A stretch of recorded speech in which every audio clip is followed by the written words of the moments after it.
Ini bisnis aneh emang, jadi lucu. Sebenarnya saya itu bingung kalau mau cerita itu, tapi istilahnya gini gampangnya. Kalau saya mau nyari uang gampang Pak, saya bisa bikin baju, bikin celana yang semua orang pasti pakai.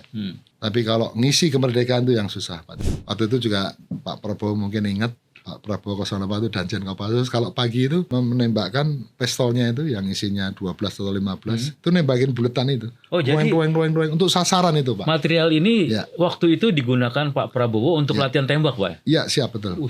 Bahwa saya cerita bahwa ini yang menemukan saya. Pak kamu uji. Berani Pak uji di dada saya sendiri. Berani kamu berani. Besoknya akhirnya kita uji. Kemudian tapi akhirnya diganti dengan kambing karena nggak mungkin kalau di dada saya kan. Pak, itu saya pernah nyuplai di Kopassus itu sampai 35 item. Jadi sampai ke tas-tasnya. Saya juga dikasih tas ya. Di pas tak ya Pak ya. Siap. Ini luar biasa nih Pak. Saya buka ininya juga materialnya. Materialnya ini yang susah materialnya. Itu dari Amerika materialnya.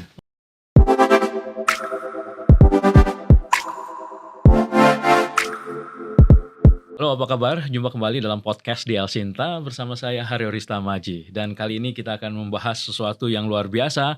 Tamu saya yang luar biasa, mungkin teman-teman, pendengar, netizen semuanya bisa banyak belajar dengan narasumber yang hadir di studio podcast ini. Karena udah gak nyari apa-apa. Begitu hal yang sangat membekas di kepala saya ya. Kalau kita mungkin masih mencari sesuatu ya, tapi yang satu ini udah gak nyari apa-apa. Namun untuk merah putih. Nah, kita akan ngobrol dengan Bapak Insinyur Haji Raden Irwan Wardianto. Beliau adalah owner PT PAS yang bergerak di bidang, wah kalau saya buka sekarang nanti kurang seru ya. Tapi saya sapa dulu dengan Pak Irwan. Halo, apa kabar Pak Irwan? Baik, terima kasih. Sehat selalu Pak? Ya, alhamdulillah sehat. Senang nih Pak bisa datang di podcast Elsinta nih Pak Irwan. Karena udah lama sayanya udah radar kita, udah tahu bahwa ini seseorang ini harus hadir di podcast Elsinta gitu. Dan terima kasih atas banyak pelajaran yang udah diberikan nih Pak di kelas Lemhanas. Karena Pak Irwan ini adalah satu kelas dengan saya di Lemhanas. Beliau adalah lulusan yang luar biasa di Lemhanas kemarin. P3N angkatan 26 Lemhanas RI 2025. Pak, tadi saya dibuka. Jangan tegang-tegang Pak, jangan tegang-tegang. Tadi saya buka dengan orang yang udah nggak nyari apa-apa. Tapi sebelumnya tadi saya juga berhenti ketika saya kenalkan Pak Irwan ini adalah owner PT PAS atau PASTAK, ya kan. Nah sebenarnya Pak Irwan ini bergerak di bidang apa sih? Sampai akhirnya kok udah sukses seperti sekarang ini udah nggak nyari apa-apa begitu. Alhamdulillah, terima kasih. Perusahaan saya sudah saya rintis sejak tahun 2003, jadi sekarang udah 23 tahun. Tahun ini masuk ke situ. Jadi alhamdulillah saya bergerak di dalam bidang helm dan rompi tahan peluru pertama di Indonesia dan dapat penghargaan dari Presiden SBY pada tahun 2012 untuk penyerahannya, tapi penghargaannya sih tahun 2011. Saya menunggu momen yang kosong sampai semua diterima. Nah itu. Jadi tahun 2012 dapat penghargaan dari Presiden rintisan teknologi di Indonesia untuk helm dan rompi tahan peluru. Jadi bergerak di bidang material tahan peluru ya Pak ya, khususnya helm dan rompi Pak. Ya, tidak hanya di material. Jadi apanya Pak? Saya mulainya dari bentuk jadi atau produk jadi dari material tahan peluru yang disebut ada UHMWPE atau Ultra High Molecular Weight Polyethylene dan aramid. Kemudian kita bikin menjadi produk jadi, dengan molding kita bikin menjadi helm tahan peluru. Kemudian dengan formula khusus dari saya sendiri, saya membuat formula, saya formulator, saya bisa menjadi teringan di Indonesia. Makanya kita sampai sekarang bertahan sampai 23 tahun ini. Nah itu jadi saya menyatukan material-material yang ada di dunia ini, yang hanya ada jari kita 5, produsennya di dunia hanya sedikit sekali. Hanya 5 Pak? Hanya 5, jadi mulai dari di Amerika, Jerman, saya nggak boleh nyebutin merek, nanti kan jadi kita promosi. Hanya 5 di jari, ada Korea Selatan dan Jepang. Itu jadi yang di Indonesia ini adalah milik dari Pak Irwan ya? Iya, untuk PAS ini ya? Untuk bahan baku, menjadi bahan material, raw material menjadi produk jadi. Saya yang membuat itu. Luar biasa. Jadi kalau bisa dibilang formulator Pak ya? Formulator siap. Jadi barang-barang atau material-material yang bisa diambil dari seluruh dunia ini, Bapak memformulasikan sehingga material itu bisa tahan peluru begitu ya Pak? Siap. Apa aja sih Pak yang dibikin ini? Selain ini apa nih Pak? Ini namanya plate. Ya, namanya hard armor. Ya, ini namanya hard armor karena untuk melindungi level yang lebih tinggi. Kita punya, Indonesia sendiri belum punya level. Nah, sayang sekali saya pengen sebenarnya, waktu saya pernah jadi narasumber di Kemhan untuk SMI nama standar. Kalau SNI sudah ada, tapi SMI standar militer Indonesia. Nah, kita belum punya. Kita masih mengacu dari Amerika yaitu NIJ, yaitu untuk law enforcement. Ada juga untuk mil standar, tapi kita masih ngambil dari NIJ itu law enforcement, penegak hukum. Nah, itu jadi level kita sampai ke level 4. Jadi mulai dari 1, 2A, 2, 3A, 3++ dan level 4. Dan ada lagi terakhir adalah special level. Nah, saya mampu semua itu di Indonesia ini. Itu bisa dibuat semua? Bisa dibuat semua di pabrik saya. Kalau pabrik kami. Ini berarti yang untuk di dada Pak? Di dada ya. Jadi orang ketika ditembak untuk militeri ini nggak akan tembus? Nggak akan tembus. Ini untuk hard armor, ini laras panjang. Tapi disebutnya hard armor. Nanti ada yang soft armor, dia untuk level 3 hanya kelas pistol. Magnum 357, Magnum .44. Nah itu. Jadi beda kecepatan, beda besarnya, beda faktor impact-nya. Nah itu.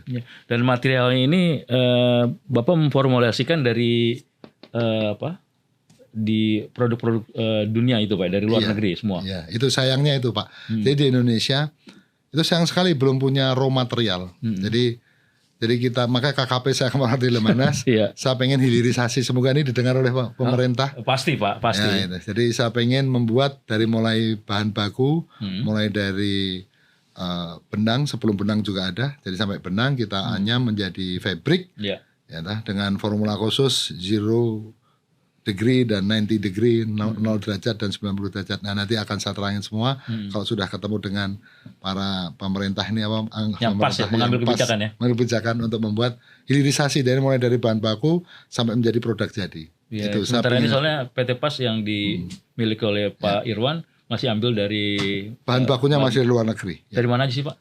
Banyak, saya jadi ngambilnya, saya sengaja banyak, kenapa? Supaya kita nggak ketahuan bahwa sedang membuat berapa jumlah helm dan rompi. Itu strategi saya.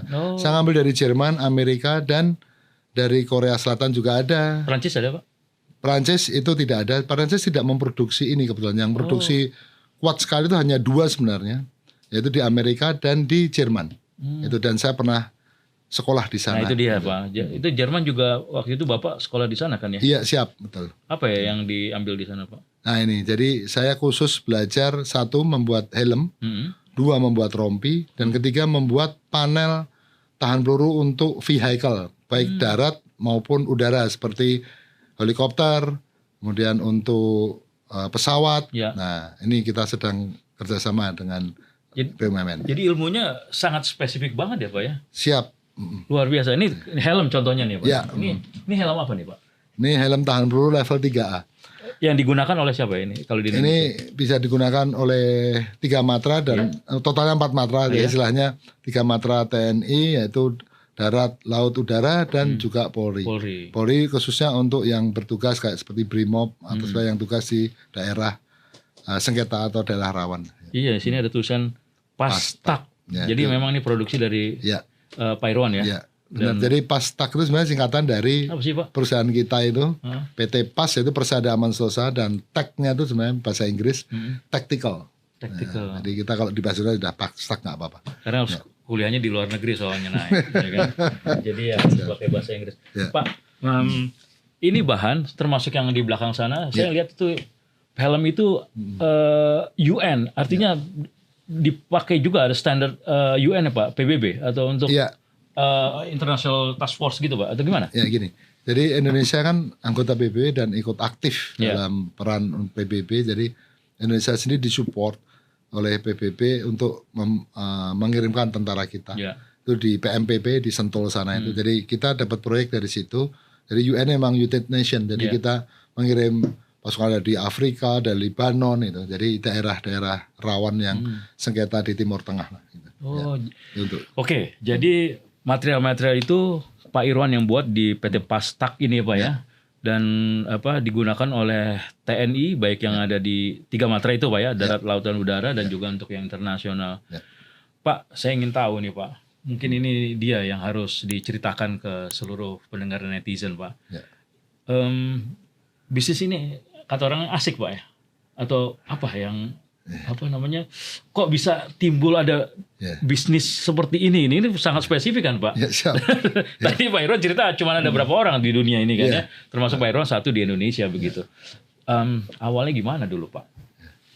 Ini bisnis aneh emang, jadi lucu. Sebenarnya saya itu bingung kalau mau cerita itu, tapi ya karena tiba-tiba aja saya terbesit itu. Banyak orang membicarakan atau bicara ke saya bahwa ilmu ini nggak ada di dunia ini, nggak ada universitas atau fakultas yang jurusannya adalah untuk membuat helm dan rompi tahan peluru. Ya, mereka memang belajar composite, tapi composite itu macam-macam lah, bisa untuk aplikasinya. Tapi khusus tahan peluru nggak ada, karena ini khusus banget. Jadi jumlah lembarnya berapa, apa materialnya, bagaimana prosesnya, mesin apa yang dibutuhkan. Nah, saya menguasai semua dari bahan baku sampai mesin, sampai pabrik, sampai sistemnya ada. Sistem nanti pemanasan, ada pressing, ada dengan P dan T temperatur, pressure dari tekanan dan temperatur yang tertentu bisa menjadi helm ini. Jadi helm ini awalnya dari lembaran fabrik, tidak menjadi sekeras seperti ini, tapi lembaran fabrik. Nah, makanya sebenarnya itu ada nanti kalau lebih dalam dari ada istilah hard armor, soft armor. Nah, disinilah nanti kita kembali apa tadi pertanyaannya apa? Dan kok bisa nemu bisnis ini? Nah ini, saya kalau istilahnya gini gampangnya, kalau saya mau nyari uang gampang Pak, saya bisa bikin baju, bikin celana yang semua orang pasti pakai. Ya, jadi kalau hanya nyari uang, menurut saya alhamdulillah Tuhan ngasih jalan mudah. Tapi kalau ngisi kemerdekaan itu yang susah Pak. Jadi gini, saya terpicu deh. Dulu kan saya daftar akabri sampai 3 kali nggak keterima. Jadi saya pengen, kakek saya itu adalah nama Dr. Swondo, kakek kecil istilahnya. Itu dokter pribadi Jenderal Sudirman. Dan saya ingat sekali kalau WhatsApp kecil tuh, kamu isi kemerdekaan. Jadi isi dari kecil ini saya nancap sampai tua ini, sampai sebesar setua ini. Jadi saya udah 60-an. Jadi pahlawan 10 November hari pahlawan mereka berperang dengan Bung Tomonya, dengan banyak pahlawan-pahlawan kita sampai berguguran untuk apa? Tujuannya adalah untuk Indonesia merdeka. Setelah merdeka mau ngapain? Nah itu hanya kita banyak barang-barang import apa. Akhirnya dari satu titik di saya inilah industri saya ini, saya ngisi kemerdekaan itu dengan melindungi prajurit kita, ya, dari untuk bangsa dan negara ini supaya prajurit kita tidak ada yang meninggal. Meninggalnya enak, nggak ada yang tahu kalau meninggal. Tapi yang ditinggal gugur atau meninggal itulah yang sedih kan Pak. Ya. Kira-kira itulah. Itu menemukan bisnis ini atau kemahiran atau punya spesifikasi seperti ini, ceritanya gimana Pak sampai akhirnya sebagai owner industri ini begitu. Kalau nggak salah dulu sempat jadi sales, ya kan, sampai dengan posisi seperti sekarang ini as a owner begitu loh Pak ya. Wah itu luar biasa. Saya belum tanya penghasilannya per bulan berapa. Gimana Pak ceritanya Pak? Nah gini, tahun 91 saya masuk Jakarta. Ya, saya keterima di sebuah perusahaan yang bergerak dalam bidang trading company. Jadi jualan plat baja atau disebutnya orang Jawa nggak boleh nyebut baja, alloy. Nah alloy ini tahan gesek dan tahan bentur yang masuk di dalam dunia pertambangan. Nah saya di salesman itu. Kemudian nggak sengaja gimana caranya tiba-tiba dulu kan masih pakai yellow page ya, belum ada itu komputer handphone belum ada. Nah, nomor telepon. Nomor telepon. Akhirnya dari yellow page dibuka, ada 2 orang Kopassus datang ke perusahaan kita dan akhirnya saya yang disuruh nemuin, suruh menerangkan gitu. Dia perusahaan asing ya dari Inggris Pak. Nah itu jadi waktu itu ya Pak. Waktu itu yang saya bekerja di perusahaan Inggris, PMA, full PMA. Nah itu ada rekan juga ada partnernya di Indonesia. Nah pabriknya pabrik dan gudangnya ada di Tambun, Bekasi. Nah itu kemudian 2 bapak ini datang ke Kopassus pengen membeli plat saya, platnya perusahaan saya maksud saya kan salesman. Saya temuin kemudian Pak ini punya plat tahan peluru nggak? Kalau ini tahan gesek tahan bentur. Tapi ya oke coba aja deh. Kita akhirnya ke Tambun. Kita coba tuh platnya, kita tembakin deng bagus Pak. Jadi sasaran tembak ya? Jadi sasaran tembak pakai M16. Itu waktu itu kan senjatanya M16 kita belum banyak terkenal dengan bikinan pindad itu. Nah itu kita tembakin nggak apa-apa Pak. Oh gitu.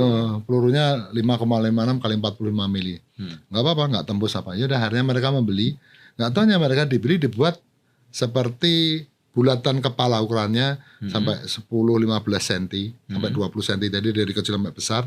Terus kemudian di bawahnya dikasih kotak itu untuk dilas. Nah itu akhirnya ditembakin. Dia milih, mereka kenapa nyari kita, karena pengennya yang tipis. Karena kalau bikinan Indonesia itu tebel dan kalau ditembak tidak mental. Oh jadi kalau ditembak nggak jatuh? Nggak jatuh, nggak jatuhnya pun hanya jatuh tak, atau malah bahkan cuma goyang. Nah, pengennya yang tembak dong mental, ting, itu kan jadi puas rasanya. Nah betul. Waktu itu juga Pak Prabowo mungkin ingat, kalau Pak Prabowo 08 itu Danjen Kopassus, kalau pagi itu menembakkan pistolnya itu yang isinya 12 atau 15 itu nembakin buletan itu. Oh jadi ruang untuk sasaran itu Pak. Material ini waktu itu digunakan Pak Prabowo untuk latihan tembak Pak? Iya siap betul. Gitu. Jadi mantap kan kalau nembak twing kena teng mental gitu. Jadi akhirnya dari situlah awalnya saya tahu bahwa plat ini tahan peluru. Nah, ini produksi Amerika, plat baja tapi atau alloy namanya. Nah dari situ sampai akhirnya berinisiatif, ini jadi bisnis gua nih, ya kan? Gimana itu Pak? Itu setelah melalui berapa puluh tahun jadinya ya. Saya mulai bisnisnya kan 2003. Jadi setelah itu saya ya sudah menjual plat doang, udah selesai, hilang sampai saya akhirnya bikin usaha sendiri, yaitu bikin bakat eskavator itu. Terus saya jatuh, saya pernah bangkrut 2 kali Pak. Itu mengawal jadi pelajaran itulah buat anak di buku saya. Eskavator? Bakat eskavator, dia membuat bakat jadi untuk ambil tanahnya itu. Nah itu pernah bisnis itu? Pernah itu. Habis itu berpindah lagi bisnisnya? Jadi tutup karena ditipu, nggak dibayar. Akhirnya ganti juga handicraft, nggak dibayar lagi. Akhirnya saya bangkrut lagi. Terus hanya mengambil dari itu, kebetulan ada yang 2 Kopassus tadi, salah satunya mencari saya. Karena ada seorang pengusaha yang daerah di PIK sana itu, dan kantornya di daerah Jalan Sudirman. Itu mencari saya, akhirnya ketemu saya malam-malam jam 9, akhirnya Pak Kopassus ini datang ke kantor saya.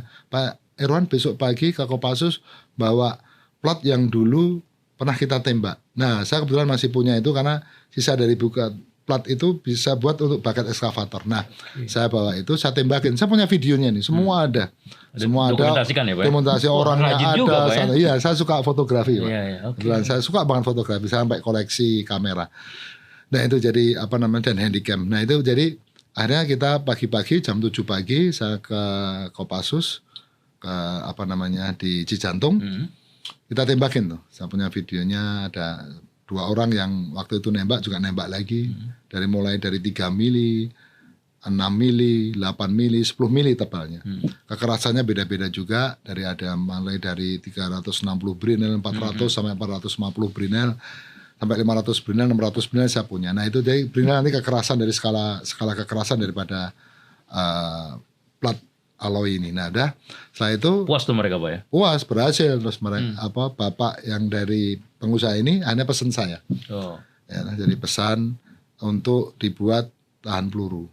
Nah tapi dia hanya minta alloynya aja atau plat bajanya ini. Saya supply.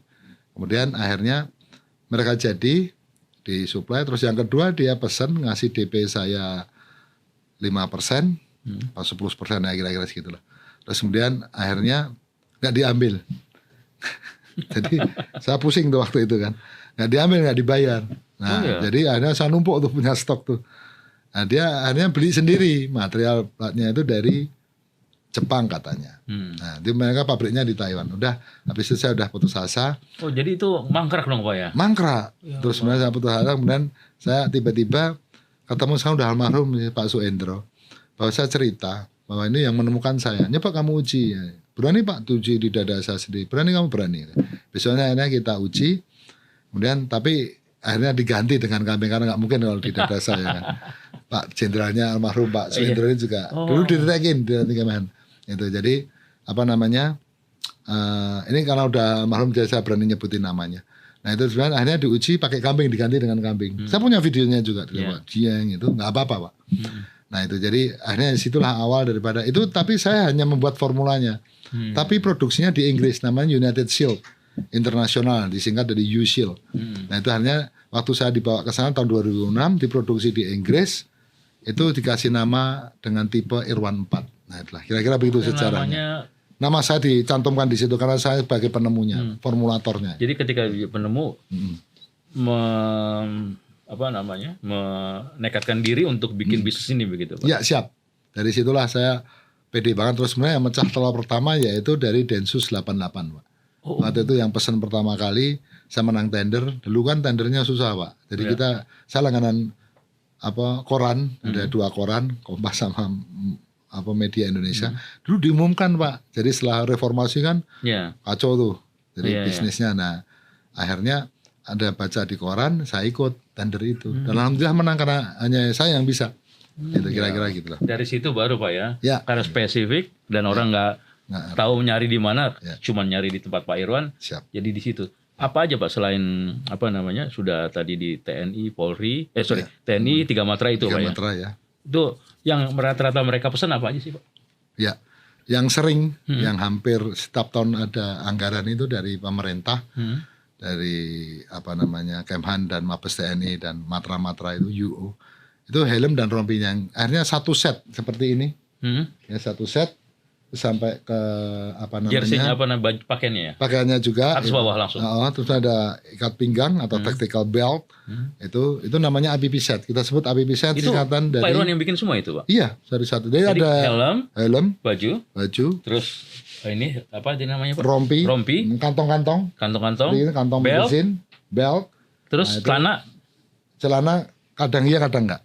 Terus jadi, sepatu iya. Jadi ada tergantung Pak. Jadi proyeknya tergantung dari APP set, ada yang mulai dari 15 item, 20 item sampai ke 35 item. Nah itu saya pernah nyuplai di Kopassus itu sampai 35 item. Nah itu jadi disebutnya APP set singkatan dari Integrated Personal Protection set. Nah itu jadi sampai ke tas-tasnya. Nah, ini saya juga bawa ke tas nanti bisa saya juga dikasih tas ya. Naik. Coba buka itu ambil tas naik. Jadi kalau netizen, tas laptop ya Pak. Ini juga buatan dari Pastak ya Pak ya. Siap. Luar biasa nih Pak. Saya buka ininya juga materialnya. Ini yang susah materialnya.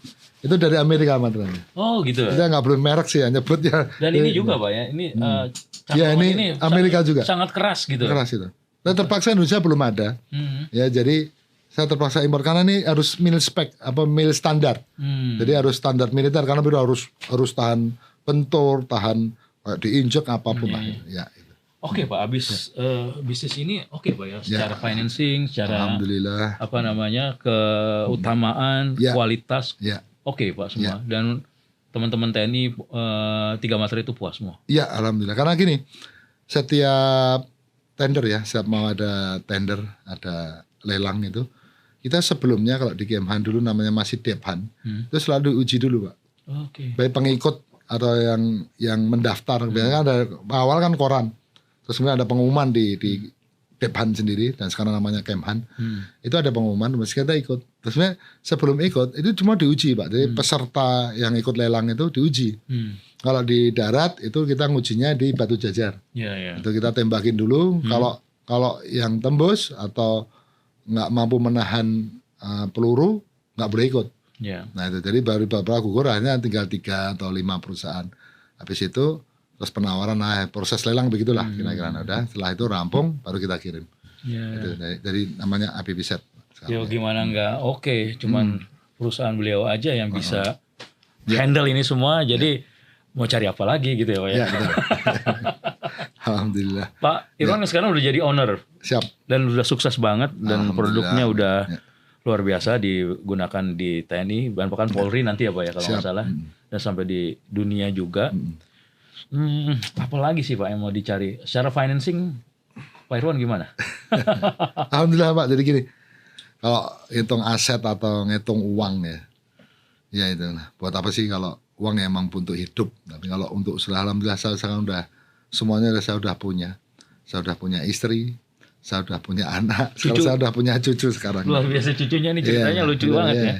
Jadi kebetulan anak saya semua perempuan Pak. Jadi sekarang saya punya cucu, dua-duanya laki-laki dan senang banget, bahagia banget. Sampai istri saya nyebut saya itu istilahnya family man. Jadi saya memang senang keluarga Pak. Jadi itulah. Jadi saya sekarang udah nggak mencari apa-apa lagi dalam artian saya udah legacy sekarang ini. Jadi sekarang dalam proses legacy. Jadi ini anak saya nanti, anak saya mantu yang meneruskan saya. Yang lain belum mau ini. Yang kedua juga masih belajar katanya di tempat orang lain bekerja, masih rasanya orang bekerja. Nah, saya masih menunggu. Semoga nanti nonton ini supaya anak yang kedua ini mau ikut bergabung dengan kita gitu kan, supaya ini karena ilmu susah sebenarnya benar. Jadi makanya sekarang saya juga dengan warga ini saya udah kan ada hubungan Abuminanas ini. Jadi sebentar Pak. Pak Irwan concern juga ya Pak ya dengan masalah agama, sampai tahu hablum minallah, hablum minannas. Kenapa begitu Pak? Kan jarang nih seorang pengusaha ya. Oh gitu ya. Mengetahui ini dan akhirnya seperti filosofi hidupnya benar-benar dicantolkan kepada agama begitu. Iya betul. Jadi gini, mungkin karena disebut haji mabrur ini ya. Karena kemarin saya baru pulang haji di bulan Mei tanggal 27 saya berangkat, ulang tahun saya 28 Mei, pulang tanggal 12. Saya 2 minggu doang. 2 minggu. 2 minggu, jadi ketahuan harganya itu. Iya. Saya nggak boleh sebutin namanya, tapi nanti jadi promosi ke mereka jadi. Itu jadi 2 minggu, terus kemudian alhamdulillah saya berhasil mencium masyarakat. Nggak tahu ada sesuatu gambar waktu itu. Jadi katakan Haji Mabrur itu adalah total berubah dari kehidupan sebelumnya dan setelah dari haji. Nah setelah pulang nih nggak tahu kenapa saya punya pikiran, saya kan spiritual saya yang kuat, tapi bukan agama saya yang kuat. Saya banyak pertanyaan, saya coaching Pak. Saya panggil seseorang yang yang juga nanti membimbing saya dalam menulis buku saya. Saya akan menerbitkan 3 buku.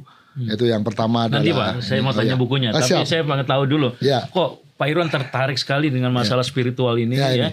Sehingga kayaknya kalau di luar wawancara ini luar biasa, banyak sekali petuah-petuahnya yang saya dapat gitu.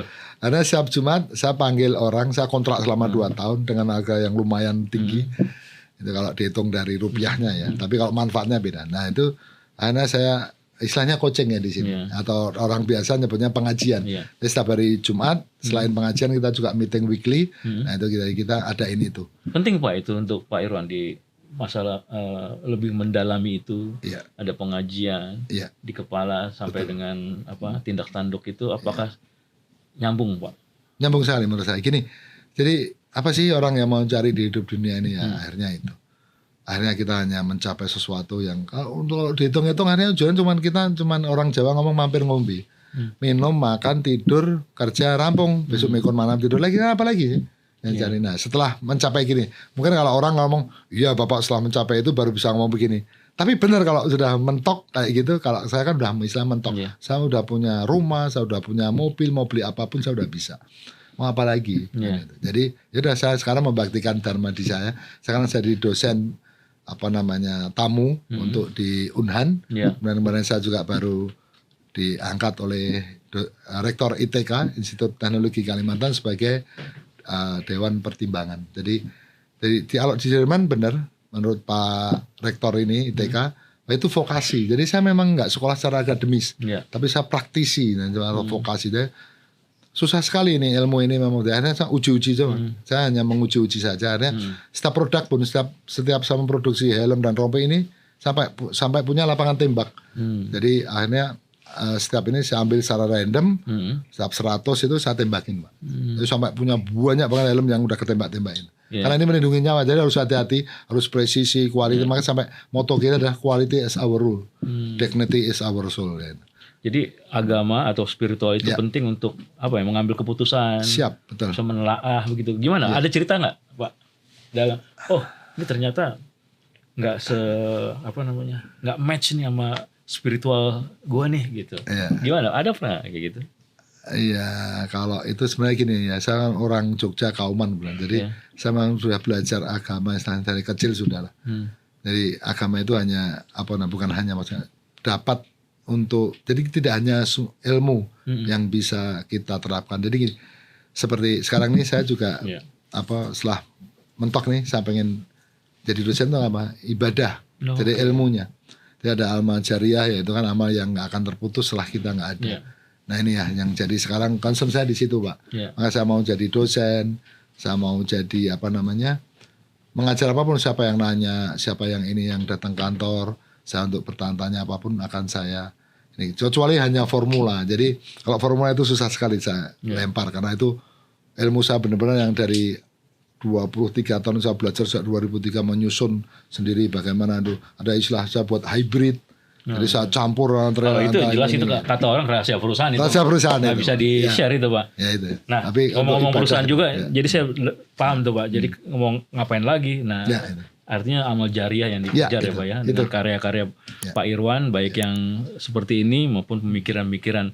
Buku juga nanti saya akan tanya itu Pak. Itu pemikiran juga. Tapi sebelum ke buku Pak, mumpung tadi Pak Irwan bilang mengenai formula, saya dengar juga Bapak membuat formula plat tahan peluru untuk mobilnya apa VIP. Yes, very apa ya VIP. kalau saya bilang nanti saya nggak enak nih ngomong ini. Orang yang paling nomor 1 di sini di Indonesia begitu. Nah, bisa cerita dong Pak itu kok sampai bisa kepikiran harus membuat mobilnya beliau itu tahan peluru, bahkan juga kalau nggak salah helikopter juga ya Pak? Iya siap.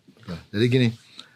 Kebetulan ini semua kebetulan, maka saya tuh akhirnya tidak percaya kebetulan. Kenapa? Karena semua ditandatangan, maka saya lebih ini dia spiritualnya yang luar biasa beliau ini. Nah itu jadi semua itu setelah itu bukan sebuah kebetulan benar. Saya lahir di dunia ini di Jogja, kemudian di kuliah di sana sampai ke Jakarta seperti ini, itu bukan sebuah kebetulan. Setelah saya pelajari, misalnya untuk memantapkan saya panggil tadi coacher tadi yang dari coaching kita. Ternyata memang udah ditetapkan ya Pak ya. Tetapkan kelihatan ya. Kenapa harus sadar? Ditakdirkan begitu ya. Saya telah setiap saya mikir kok besok kejadian. Setelah saya ngomong besok kejadian, jadi saya bingung. Apakah Tuhan memang ini ya? Terus ada yang ngomong memang dari dokter waktu yang pernah belajar, udah almarhum juga, Pak Dr. Koto dari Angkatan Laut, itu Litbang itu. Jadi Pak Irwan ini aneh. Saya meneliti gini-gini. Tapi Pak Irwan nggak pernah meneliti, nggak punya basic akademisnya, tapi bisa. Ini namanya laduni katanya. Setelah saya selidiki, laduni tambah ilmu yang langsung diberikan Tuhan kepada umatnya itu kan. Nah disitulah saya jadi religinya kuatnya di situlah. Bener ya, aku nggak kuliah, saya cuma insinyur doang saja, S1 doang. Tapi di Jerman Pak. Bukan itu, ya kan Jerman beda. Yang insinyur dari Jogja doang, UPN itu insinyur geologi. Jadi dari situlah saya bingung terus saya bisa diterima oleh mana, saya hanya S1 itulah. Untuk teman-teman kita kan banyak profesor, doktor, guru besar, jenderal itu. Jadi ya alhamdulillah di sini mungkin jalan cerita saya memang karena Tuhan memberi jalan itu. Termasuk yang di ini ya, kendaraan mobil kita Pak VIP ini Pak. Very famous. Jadi gini lucu, ini ceritanya lucu Pak tapi. Jadi sebenarnya yang dapat kontrak bukan saya. Jadi dari ada BUMN, BUMN besar, kemudian punya anak perusahaan, BUMN juga, itu kan. Kemudian mereka menanyakan ke kita, nggak tahu dapat informasi dari mana, tiba-tiba datang ke kantor, terus melihat pabrik kita, gimana, akhirnya mereka memberikan ke kita. Ya, akhirnya kita kerjakan semua ada video ya, cuman saya nggak boleh sebutin di sini. Karena saya gini Pak, saya ini aneh juga kenapa saya mau diwawancara di sini. Ini perjuangan ya untuk wawancara Pak Irwan ini.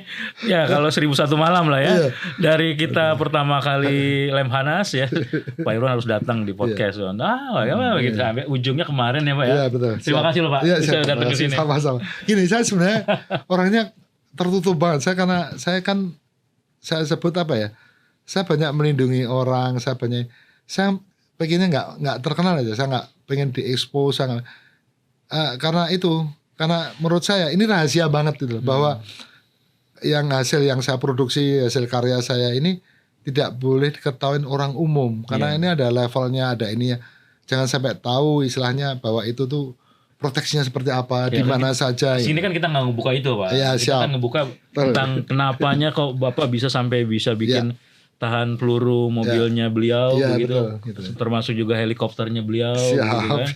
Itu ceritanya gimana dan pakai berapa lama prosesnya itu Pak? Itu kebetulan jadi gini, tahun 2013 tadi kan saya sudah selesai ke Jerman. Baru kemarin 2024 itu saya kebagian istilahnya baru sadar bahwa orang Indonesia putra bangsa bisa membuat itu.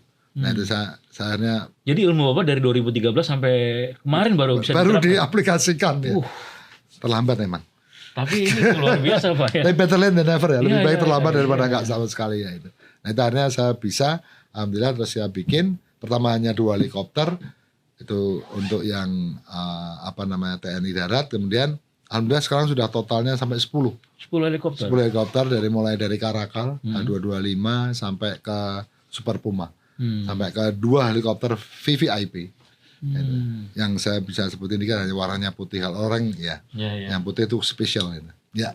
Itu juga termasuk ya yang digarap oleh PT PAS ini Bapak sendiri ya. Termasuk mobil. Kalau nggak salah saya lihat fotonya itu Bapak Pak Irwan turun langsung itu ya. Iya. Kalau urusan kayak gitu saya turun langsung Mas. Saya masih formulasiin, saya masih iniin. Jadi semua harus saya kontrol sendiri karena ya saya was-was saja. Tapi anak-anak udah jago. Supervisor saya atau manajer saya yang di kelas helikopter Heart Armor ini udah 16 tahun ikut saya. Jadi ilmunya udah saya berikan semuanya. Kalau saya sebagai anak bangsa ini Pak siap. Lebih setuju kalau memang Pak Irwan yang handle itu semua Pak. Karena kalau luar negeri kan mereka akhirnya tahu ini kita kan Pak rahasia kita ya. Dan kita anak bangsa yang pastinya akan nge-keep itu untuk bisa keselamatan kita semua kan Pak ya. Ya siap betul. Dan kenapa waktu itu beliau-beliau itu nggak ngambil juga kan kalau industri di luar negeri juga ada juga Pak. Apakah nggak sehebat buatan Pak Irwan atau bagaimana? Ya, alhamdulillah nih Pak, ini benar. Termasuk pintu Istana Presiden IKN itu saya menang. Saya ngalahin Jerman jadi pintu IKN juga buatan Pak Irwan juga? Iya betul. Itu saya ngalahin, nggak usah sebutin juga PT Jermannya. Ada agen di Indonesia diuji Pak. Mereka berat sekali. Nah, saya 1/10-nya lah. Ya, jadi sana saya menang dan ringan, tipis, kemudian ditembak multi hit sampai 15 kali tembakan mampu gitu. Nah itu untuk pintunya. Tapi untuk lantainya juga begitu. BUMN besar ini pembuat pesawat di Indonesia tahulah itu siapa. Mereka mengajukan dari luar. Kemudian saya lebih ringan. Mereka 38 kilogram per meter persegi, punya saya hanya 33 kg. Dia beda 5 kilogram per meter persegi. Terus ujinya sama, ditembakin, kualitasnya sama. Jadi ya mending yang ringan kan itu. Karena untuk helikopter kan atau pesawat ini kan susah Pak. Jadi kalau lebih berat nanti kan mengurangi penumpangnya kan. Jadi efektivitasnya kurang. Nah itu semua diuji semua dengan weight balance apapun semua diuji dan udah terbang. Alhamdulillah. Sekarang lagi merambah ke pesawat CN235. Nah nanti kita juga akan ke Singapore Air Show itu nanti. Kapan-kapan nanti saya diajak Pak ke lapangan supaya bisa ngelihat juga nih. Pasti juga netizen pendengar semua juga ingin tahu juga di mana di lapangan, bagaimana di workshopnya. Saya udah loh kemarin ke workshopnya luar biasa ya Pak ya. Alat-alatnya pakai laser dan sebagainya. Iya siap, laser, CNC, banyak mesin tapi terpaksa mesin semua yang saya beli ini untuk pabrik tetap luar negeri semua. Belum ada di sini bikin Pak? Belum bisa. Jadi kayak mesin yang motong tahan peluru bahannya itu harus saya terpaksa beli terbagus dari Perancis. Itu ya dari nggak usah sebutin merek juga dari Perancis saya beli. Terus ada yang dari Amerika juga, ada juga dari Taiwan. Karena memang waktu saya sekolah di Australia itu khusus untuk mesin presnya ini memang Taiwan yang terbagus. Itu saya dari negara Taiwan ya. Gitu. Percayalah, beliau udah kadik jaya ibaratnya kalau untuk ilmu-ilmu kayak gini. Terus juga mundur dikit Pak, waktu sekolah di Jerman katanya kan tadi kan setelah 2013 baru diterapkan tahun 2025 kemarin. Ilmunya itu ilmu apa Pak di sana ini? Dan kuliah apa di sana?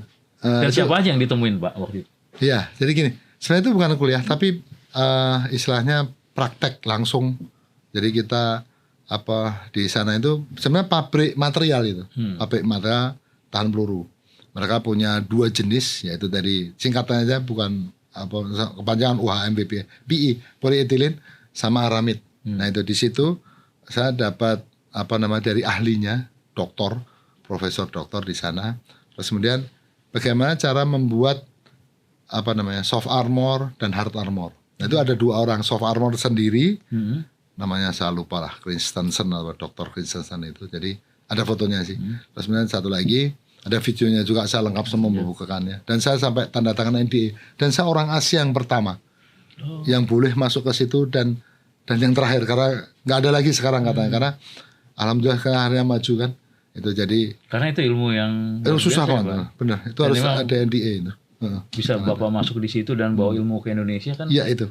Jadi seperti ini ya Pak ya? Iya, tapi syaratnya waktu itu gini. Jadi istilahnya saya boleh kursus di situ istilahnya atau sekolah kursus praktek. Tetapi harus beli material dari mereka. Nah itu jadi istilahnya nggak boleh kalau saya hanya dapat pengetahuan ini caranya bikin terus saya nggak beli. Nah saya memang punya seperti ikatan kontrak lah itu. Semacam TOT boleh sebutin kayak gitu. Tapi itu tadi saya kan akhirnya mencampur produknya dari Jerman, dari Amerika gitu. Jadi saya campur produk itu. Basicnya karena sudah tahu jenis-jenis material. Iya itu. Semua material semua ada yang tahan bom, tahan tusuk, tahan banyak pasang menguasai sampai ada 18 kali material. Pak, satu dong Pak kasih cerita sedikit nih Pak ya. Agak teknis boleh ya Pak ya? Siap. Itu kalau lempeng bahan ditembak mungkin dengan tembakan pisau tangan Pak.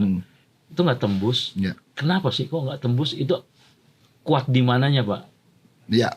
Dan material apa sih sebenarnya yang bikin nggak tembus itu gitu Pak? Ya, penjelasan yang awam aja Pak. Ya. Jangan pakai metilan nanti orang nggak ngerti juga kan gitu ya. Iya, jadi gini. Kayak seperti aramid, terus kemudian PA atau polyethylene ini adalah sifatnya tuh sama hampir persis seperti besi. Cuma kalau besi itu kan keras ya. Jadi kalau ditembak pun amunisinya pecah itu, mesiunya pecah, mesiu, ujungnya itu pecah, ujung peluru itu pecah karena dia dari timah kan. Nah ini enggak, memang di dunia ini di anti peluru itu ada hukumnya, ada aturannya, namanya V50, velocity 50. Nah itu jadi istilahnya 50 tembus, 50% berhenti. Nah itu material apa? Nah itu material yang istilahnya dalam bahasa mudahnya empuk. Empuk tapi kuat, tahan high tensile, high elongation, yield. Nah jadi elongation tahan teko, tahan patah. Yield itu lentur, jadi lentur, sifatnya lentur. Nah itulah yang harus ada 3 unsur itu di dalam sebuah material tahan peluru. Kira-kira begitulah. Luar biasa. Gampangannya. Ini agak ngetes dikit ternyata dijawab dengan baik ya. Luar biasa ini. Pak Irwan, terus saya lihat juga setelah proses dari awal ya sampai sekarang ada juga masalah spiritual. Saya lihat juga Pak Irwan bikin buku juga nih. Ya, siap. Satu buku yang bikin saya bleng banget gitu ya. Buku terakhir yaitu Bapak Tahan Peluru Indonesia. Sebelumnya juga Dignity is My Ways of Life. Iya, betul. Cerita dong Pak, itu yang buku pertama filosofinya apa sampai dengan akhirnya ada 3 buku itu Pak. Ya, ini ada yang mendorong saya waktu itu. Teman-teman SMA saya pada datang ke kantor saya, pabrik saya. Mereka kaget. Saya dulu nggak seperti ini Pak waktu kecil. Saya agak bandel lah istilahnya. Agak lah, jangan bandel banget. Terus kemudian saya tidak pinter banget. Saya nggak juara kelas, saya nggak juara sekolah, apalagi ranking. Ranking saya nomor 2 dari bawah tapi. Jadi anak-anak itu, anak datang ke kantor bingung. Nih, Wan, kamu ngapain sih katanya? Ada yang profesor doktor juga, guru besar IPB, itu teman sekelas saya. Itu juga itu deh, yang lebih dokter kamu katanya kan. Karena kamu praktisi, kalau dokter, profesor apa itu kan S2, S3 itu textbook ya? Textbook, referensi literatur gitu.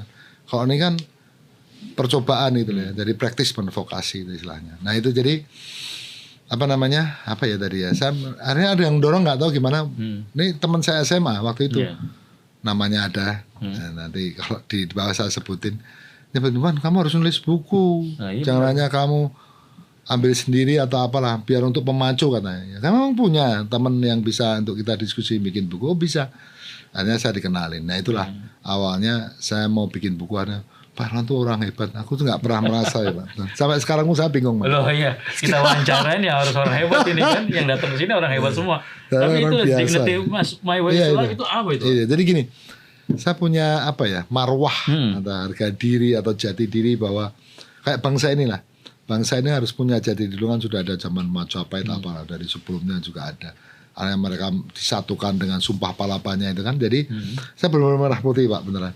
Saya tuh benar-benar saya dulu ditawar di Inggris mah, kamu harusnya kerja sini aja, enggak. Mau gaji berapa saya enggak, tapi saya enggak.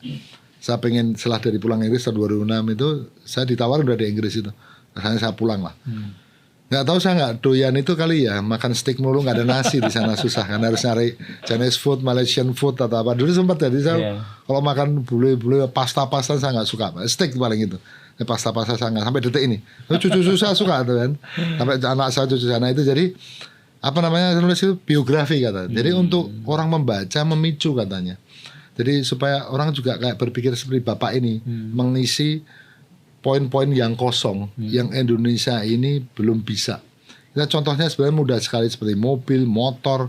Ada kita punya PTDI pesawat, kita punya Pindad dengan tanknya, dengan sekarang bisa bikin eskavator, bisa bikin amunisi yang kapasitasnya aja kurang. Nah itu jadi sebenarnya masih banyak PAL dengan kapalnya kan itu Pak. Jadi dignity-nya apa kalau Pak Irwan itu? Nah itu semangat saya apa namanya marwah saya itu saya putra bangsa, saya lahir di Indonesia, bapak saya veteran, yang saya juga itu dokter, semua keluarga saya banyak dokter Pak. Nah itu hanya dari awal yang saya itu jadi semangat itu yang Pak Sudirman itu jejak Pak Jenderal Besar Sudirman inilah yang mengisi itu tadi dignity yang marwah. Memang saya terlahir di Indonesia. Saya kalau mau bicara spiritual lagi, kenapa saya dilahirkan di Jogja? Kenapa ibu saya itu? Kenapa bapak saya itu? Kenapa tahun itu saya dilahirkan? 1965 sampai sekarang ini. Dan kenapa saya pindah ke Jogja? Nah itu Pak yang bahwa itu memang saya, inilah saya yang harus dikasih Tuhan ilmu ini harus berkaya. Itulah marwah, harga diri atau jati diri saya itulah. Kira-kira satu itu lagi pokoknya. Pak, ini yang saya mau tanya juga nih di bukunya tuh ada kata-kata sebelum engkau berharap orang lain menghargaimu, terlebih dahulu latihlah dirimu menghargai diri sendiri. Nah itu, ya itulah Pak. Kira-kira istilahnya saya itu saya berpikir kenapa saya berpikir kan itu. Jadi itu pikiran saya keluarnya. Jadi kenapa saya sekarang dihargai ini? Dulu saya naik angkot 91 kan. Semua orang lihat ya gitu aja. Sempat naik angkot juga? Sempat angkot Pak. Bukan Pak Irwan ini OKL, orang kaya lama bukan? Enggak, bukan sekarang. Baru sekarang ini orang kaya baru ini. Alhamdulillah udah 22 tahun udah kaya. Tapi 91 belum. Saya pegawai kan 5 tahun. Tapi 1,5 tahun saya naik angkot. Sebelum saya jadi salesman. Salesman saya dikasih mobil Jimny. Ada capnya, ada PT-nya, ada produknya di samping kiri kanan. Nah itu jadi apa namanya? Jadi memang harus melatih diri untuk menghargai diri sendiri ya Pak ya. Nah kira-kira sih orang bisa dihargai kalau gini. Ya harus jadi seseorang, menjadi sesuatu. Ada orang yang ngomong ke saya Pak, from zero to hero katanya kan, from nobody to somebody. Salah satu anak buah saya ngomong kayak itu Pak. Terus akhirnya dia juga ngomong ke saya bahwa saya lahir sebelum waktunya katanya. Nah itu saya ingat itu orangnya di depan saya sebenarnya. Ya, siap, Pak. Satu lagi Pak ini, rumah bukan hanya tempat kita tinggal, tapi tempat jiwa kita belajar mengenali arti pulang. Ini dari Pak Irwan apa maksudnya Pak ya? Ini kan di buku nomor 1 kalau nggak salah. Ya betul di biografi saya itu. Nah, jadi gini, apa ya kata pulang itu dulunya. Jadi semua kan jadi kalau nanti ke religi juga gitu. Semua kita berpulang ke sebagai yang menciptakan kita. Nah sama. Arti pulang itu kembali ke sebenarnya ke satu. Maka saya sekarang kuat di Hablullahnya di situ. Jadi saya pikir mengenali arti pulang ke rumah bukan Pak. Tapi dua-duanya lebih jauh lagi nih berarti pulang ke hadirat Allah Subhanahu wa taala. Semua orang harus berpikir situ. Satu pulang, kalau kita sudah berkeluarga ya pulang. Pulang kemana ya ke rumah. Oh, pulang ini juga masuk. Iya, nomor 1 itu dulu benarnya. Kan kita sudah meniat gini, sebelum orang married atau menikah atau kawin itu kan gini. Kenapa kita punya istri kan itu? Ya, artinya kenapa kita sandang papan panganannya kita punya rumah. Rumah papan itu. Ya pulang. Jangan nggak pulang itu aja dulu. Nah sama nanti setelah saya mencapai umur seperti saya ini udah 60-an ini jadi arti pulang beda lagi nih. Atau muda pulang ke rumah karena kita udah harus berkewajiban, kita punya istri, kita punya anak, ya pulang menghidupi mereka ini kan. Sekarang kita sudah semua seperti ini, pulangnya beda lagi tujuannya kan itu. Itu jadi ini kayaknya Pak Irwan bener nggak? Ini tebakan saya, seorang yang family man begitu Pak ya, betul? Ya siap betul. Itu sebutan emang dari anak-anak saya juga gitu. Jadi saya kalau Sabtu Minggu pokoknya ada acara. Jadi masalahnya bukan hanya kuantitas untuk ketemu, tapi kualitinya buat keluarga itu saya quality Pak. Kalau liburan pasti saya pergi. Bener sayang keluarga Pak. Bener sayang keluarga. Bener. Jadi mungkin itu ya kali ya kunci suksesnya ya Pak ya. Nggak mencela-mencela begitu. Jadi fokus untuk keluarga begitu. Siap betul itu. Ini harus di-quote ini Pak. Iya betul. Ya, orang sedih saya kalau lihat teman-teman anak saya semua udah mesti broken home lah, divorce mereka. Apa sih yang dicari? Nah itu prinsip itu. Kalau itu benar, mungkin Tuhan ngasih saya juga jalan seperti ini. Kan itu ujian ya, rezeki itu bukan hanya misalnya anak itu kan semua cobaan. Uang banyak juga jadi cobaan. Yeah. Kita bisa mengelola nggak? Bukan rezeki apa terus, rezeki itu bukan hanya uang, anak apa macam-macam, sakit juga. Ini istri saya sekarang juga sakit kan. Nah itu jadi kita harus adu kuat. Ya siapnya. Nah itu jadi itu Pak. Jadi kita bisa teruji dengan itulah istilahnya. Kita dikasih rezeki misal uang yang banyak, apa mudah, pekerjaan gini-gini, ya itu harus ada ininya. Apa kekuatan kita mendapatkan uang itu bukan hanya rezeki menurut saya, tapi cobaan. Bagaimana mengelola uang itu bagaimana kan itu. Jadi maksudnya kalau uang itu adalah rezeki kita sebut, terus mereka mau bikin apa nih? Mau kawin lagi, mau apa lagi kan itu, atau mau apa lagi lah, mau beli mobil mau apa yang kita beli, rumah mau segede apa, isinya juga segitu doang gitu kan. Hanya anak saya, cucu saya itu. Nah kalau kita tinggal berdua, anak pergi kerja nih, malah bingung kamar rumahnya segede gaban itu kan. Segede besar itu rumah kamarnya 6, mobil 7 misalnya kan, atau mobil 10 siapa mau naik? Sopir cuma punya 1, kita cuma 1 tangan ya ada. Hanya selain kurangin lah, makanya saya sudah pergi mau apalagi udah cukup, saya udah cukup. Sekarang saya mengabdi pada bangsa negara dan untuk anak-anak kita ini SDM unggul. Ini sesuai dengan Lemhanas kita topik kemarin SDM unggul. Betul. Tingkatkan apa kecerdasan dan kreativitas terutama nomor 1 kreativitas, bukan hanya kita pinter, kita cerdas, kita apa, tapi create, cari apa nih. Nah, sekarang banyak orang pada jualan kopi ya apa itu bikin kafe-kafe, kopi-kopi ya. Sejauh kreatif ya nggak masalah ya Pak. Ya betul. Bagus.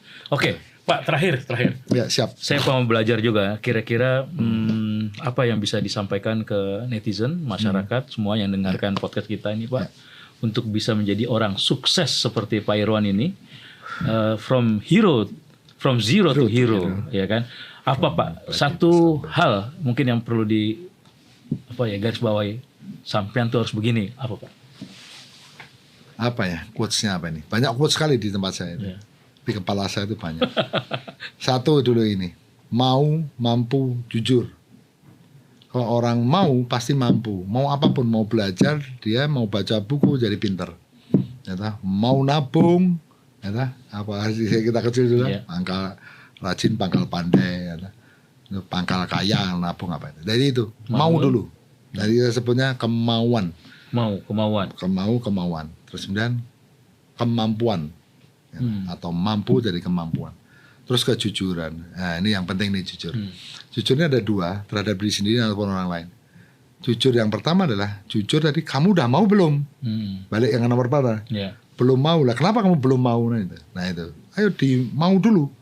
Mau belajar apapun yang mau pelajari dan fokus, konsisten, konsen ke situ titik itu. Kayak saya ini kan hanya tahan peluru aja, tahan peluru, tapi nanti pecahnya diversifikasinya banyak sekali. Jadi mulai dari tadi ini helm apa sampai ke helikopter, pesawat. Nah, akhirnya kamu tahu ngukurnya kemampuanmu dari mana, gitu kan? Jadi ya nggak usah bandingin sama orang lain, fokus ke kamu. Kalau bisa ya udah.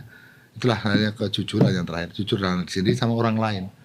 Ya ini susah kalau saya mau jujur, nanti banyak kena nih. Tapi sudah tahu lah, mau, mampu, dan jujur.